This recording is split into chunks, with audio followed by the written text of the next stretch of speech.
This is Julien, and I'm here in New York City, and what we're going to crack into here is a segment from a live event that I did here on the topic of self-acceptance. So sit back, enjoy, let's do this. If you want to transform, you must accept who you are right now, all of it, and your life situation right now. Accept it and love it. Everything about you right now. As you're hearing this, you're probably cringing. You're like, oh, fuck no, look at my fucking body, how can I accept this shit? Look at my income, how can I accept this shit? Look at my life situation, look at my clothes, my life. I can't accept who I am right now. But until you do, it'll keep running you and you will never be free. Because everything you do will be in a reaction to that.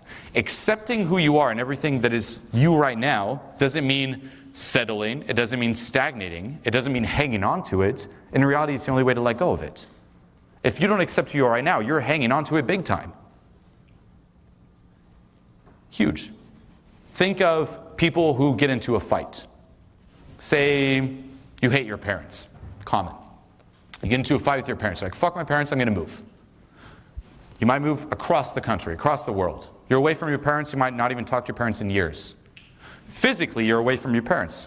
You've severed the link. Correct? But have you? Because I've talked to people, clients of mine, 40, 50 years old, still being run by their parents.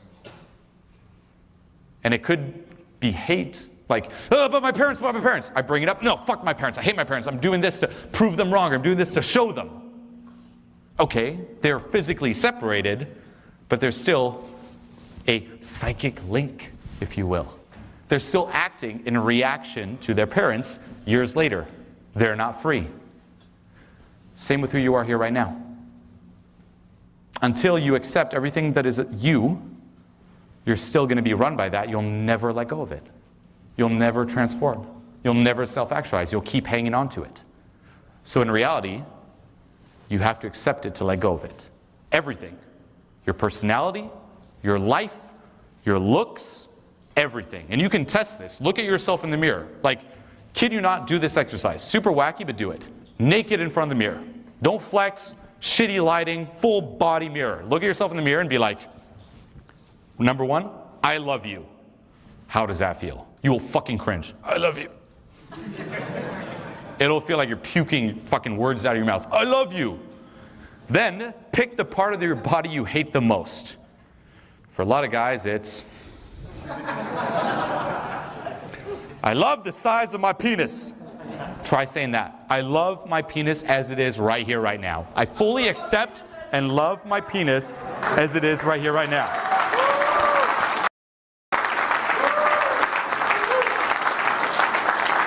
Try saying that. And be honest, like how that feels. You're probably going to feel different sensations of resistance. Then move to the next part. I love my stomach as it is right here, right now. I love my life as it is right here, right now.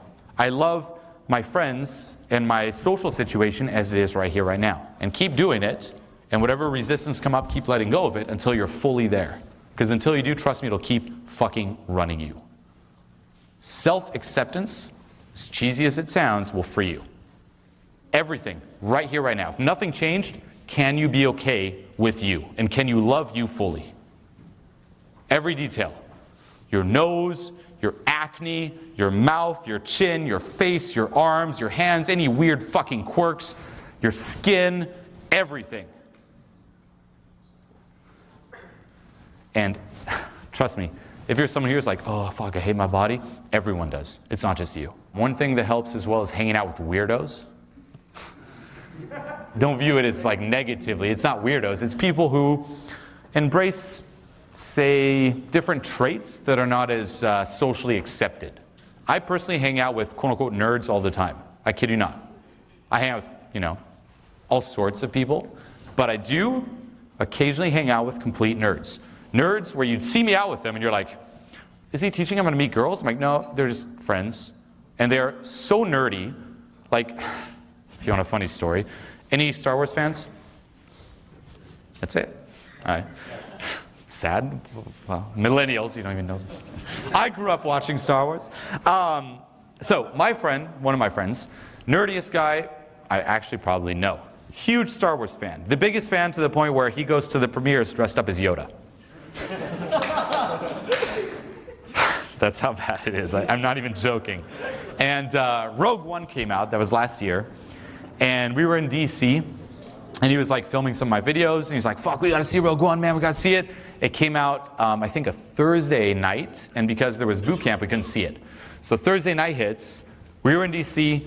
As soon as like the first premiere starts, he's like, airplane mode. Takes my phone, airplane mode too. He's like, you're not checking that phone. I don't want any fucking spoilers. I'm like, okay, bro.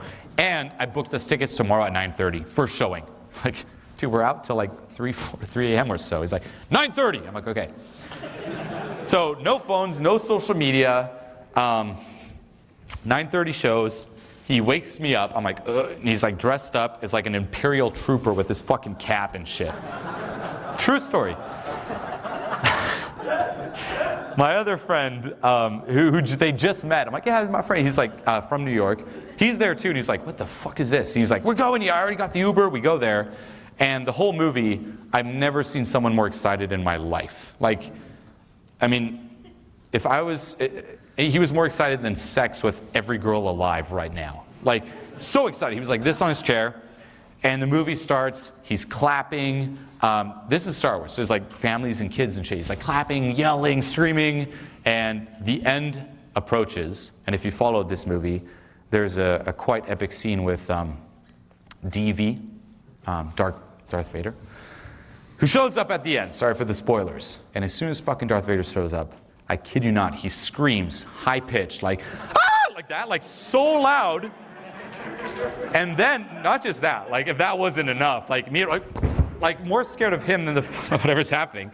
He then proceeds to yell, fuck, fuck, fuck, fuck, fuck, as loud as he can on repeat, kicking the chair in front, like, oh my God, fuck, fuck, fuck, fuck, fuck, like kicking, and the kids, mothers, like covering their ears.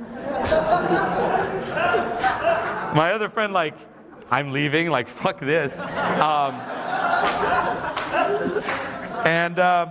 And yeah, it was quite traumatizing for everyone. But that's one of my good friends, that guy.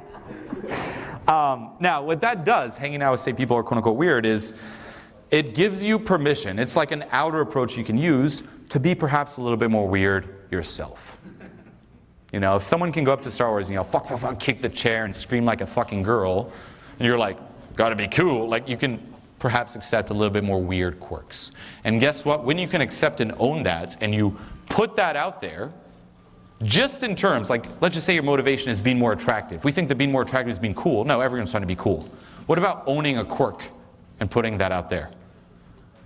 You will be fucking amazed, because no one does that. And that is actually the sign of true confidence. Every insecure person can put out a part of them where they try to act confident. Only confident people can put out parts where most people would feel insecure about it. So hang out with weirdos. And it's not even weirdos. Hang out with people who embrace their uniqueness. Be one of the weirdos of the world. I'm so fucking weird. You probably know, but I'm so weird. So weird. Owen, so weird. Like, people will meet us for the first time. They're like, oh, I love your videos. And they see us in person, they're like, what the fuck is this? Like, we do such weird shit. Like, our conversations are weird. It's not even like normal dialogue conversations. Like, I don't know if you've seen Owen videos. It's monologue. So it's like him like, brrr, and I'm like, uh-huh. Yeah. Oh, interesting. Brrr, and then I start saying some stuff, and it's Owen, so he's just like, not even listening really. I'm like, oh, like spewing some shit. Then it's like, let's go to cryo, where we freeze our bodies. People are like, what the fuck are they doing? Like literally freezing our bodies for 2 minutes, like Star Wars, like Han Solo shit. Then we're like, let's go to the spa. And like, say you just met me, you're there, like we're going to the spa, it's like in this freezing water and hot, it's the weirdest shit. Like, we are weird. Be weird. This front of like being cool is fucking fake. You bought into a lie. The cool people are the weirdest people ever. Own your weirdness. And no matter what you're into, people will fucking love it. And if they don't, find people who do. And that's another beautiful thing with social media in today's world. Yes, a lot of us are very alone, but we are very connected. Use that. Find your tribe. If you feel right now like you're weird and no one accepts you, meet more people. You don't know enough people. Because trust me, no matter what you're into, weird shit like squid porn, other people are into squid porn. For real. If you want a fucked up story, a true story, I released this in a video before. Some of you might know this story. It started in Seattle. Washington State, Seattle. I told this story in Seattle, and some people actually knew the guy, or knew of the guy. This is a true story, okay? If you think that no one is into what you're into, no matter how weird that shit is, this will prove you wrong. So this guy had a weird fetish, and he owned it. He hung out with other weird people, and he's like, you know what? I'm going to accept everything that I am. Julien was right. I like getting fucked by horses and bulls. Up the ass. Don't judge. Don't judge. Hey, I'm not hurting anyone. They like it too. They get to come. I just like it, you know? It's like human dicks ain't enough. I need the fucking... That's me. So he was into that, and he had this like ranch farm, and he would just get fucked by bulls and horses. That was his thing. And I know you're disgusted. Hey, we're all animals. Anyways, to top this, I know it's kind of sad. It is kind of sad. But, and he thought that too. He's like, you know what, this is kind of sad. I guess it'd be more fun if I shared this experience with like-minded people. And he put out an ad on Craigslist where he's like, hey, want to get fucked by animals? And a bunch of them, 12 dudes, go up to this ranch, they all get fucked together. Wow. It's a true story. And I wish there was a happy ending to this, but unfortunately, there isn't. One day, one of them, him, got fucked a little too hard. I don't know why you're laughing. This is the sad part. And it's a real part. Fucked a little too hard, and there was a breach, an internal breach, a rupture, inside of his anus. And he had to be rushed to the hospital, and he died. He actually died, and that's how it, people find out about him getting fucked by bulls, because like, what happened? A bull. Like, I think they just dropped him off and like drove off, and he was just like, and okay. So,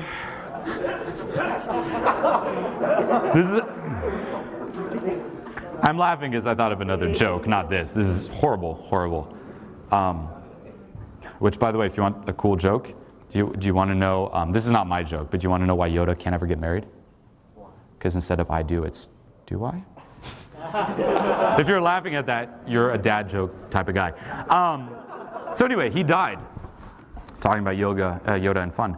And my point with this story is that we're all going to die someday. And, no, I'm kidding. My point with this story is that if this guy can find 12 dudes get fucked by animals, you can find someone who will love you for you entirely. That's the point. I love how people are clapping to the death of this poor soul. But it's true. I mean, if I place like a bet on you, I'm like, hey, what's the higher probability? You finding someone who will like you for your weird shit, or you finding 12 people who get fucked by a bull and a horse? Higher chance. Okay. If he can do it, so can you. So he died for the mini. And trust me, like, you'll find your tribe. Like, even just go on Facebook and search Facebook groups, whatever the fuck you're into. There are so many groups. Meet those people. If you live in a small town, you're like, no one loves squids. Move. Move. And that's the other beauty of today, is like, you can move. And we freak out when we hear that. We're like, move. You can literally walk out this room, get in your car, and drive the fuck away. Move wherever the fuck you want. Find your tribe. If we're related, we'll meet. So today I feel like I've met my family, and everybody else here has also. It's just amazing that something like this exists, that people can share with each other what they feel.